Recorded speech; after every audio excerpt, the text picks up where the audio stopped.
قطعتهم كده اهو، وحطينا نص لفه الجلاش هنا، نص اللفه كده،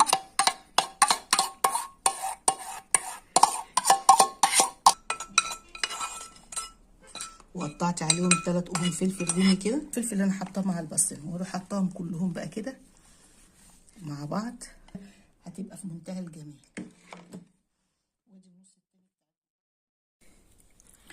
بس وبقى نحط بقيه الصينيه زي ما قلنا كده، سهله مره واحده كده بتتحط اهي، مادام كله زي بعض، وتروح حطها كده اهو، وهنقطعها وهنعمل لها تشريبه جميله جدا.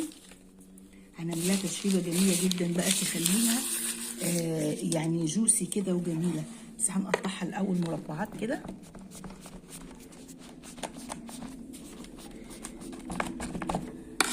ندخل كده الحاجات دي كده، ندخل الحاجات دي كده،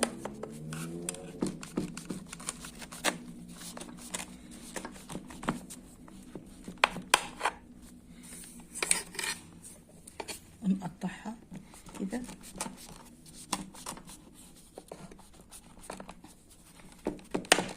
ونقطعها كده.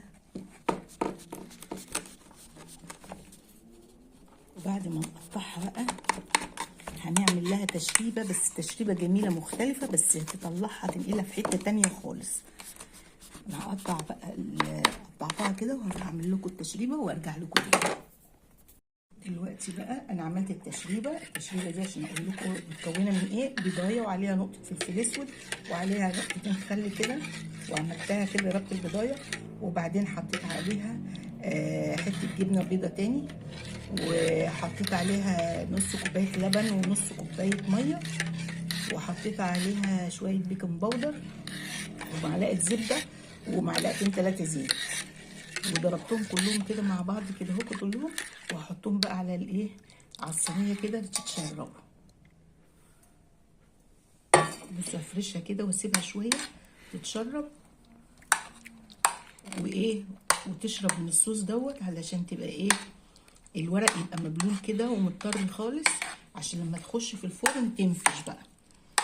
لسه بقى كده كمان هعمل فيها ايه بقى، هزينها بالجبنه اللي عندي، جبنه تشكيله جبنه مع بعضها كده، موزاريلا على جبنه رومي على جبنه شيدر، تشكيله جبن كده مع بعض. بس الحقيقه طلعتها من الفريزر لقيتها لسه جامده، بقى لها نص ساعه مش عايزه تفك. هتفك الجبنه ورشها عليها ورش زيتون، وادخلها الفرن واوريها لكم.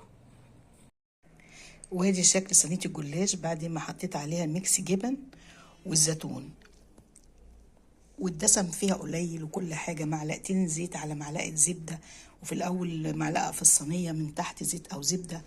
وتشكيله الجبن فيها ديت هتعمل فيها اللي هي في قلبها واللي فوق مع البسطرمه والخضار، هتبقى ان شاء الله جميله جدا، وهتعشي البيت كله بحاجات بسيطه موجوده في البيت.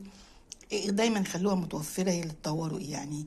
مثلا دلوقتي بالليل وقلنا مش عارفين نتعشى ايه، رحنا عاملينها تبقى سهله. وسخنت الفرن على درجه حراره 200 علشان ادخلها على طول علشان ما تنشفش، وهوريها لكم ان شاء الله بعد ما تخلص. ايه رايكم؟ وهي صينيه الجلاش اللي بميكس الجبن والخضار في قلبها والزيتون عليها، تحفه تحفه تحفه، بس لسه طالعه من النار سخنه. وادي حبايب قلبي الجلاش خلص اهو، وشكله وجماله عشوه في منتهى الجمال، تكفي كذا فرد. حاجه حلوه جدا هتعجبكم جدا. ولما تشوفوه بصوا الخضار فيها والبسطرمه والفلفل منظرها جميل، والجبن فيها بصي من جوه بقى ازاي ظاهره هنا وهنا برضو الجبنه والزيتون عامل منظر ليها حلو قوي. وده بقيتها في الصينيه شكلها وطعمها هيبقى تحفه ان شاء الله. ووصفه سهله وجميله تعمليها في اي وقت. شايفين؟ ان شاء الله تكون عجبتكم وتنال رضاكم، واتمنى ما تنسونيش في اللايك والشير، واشكركم والى اللقاء.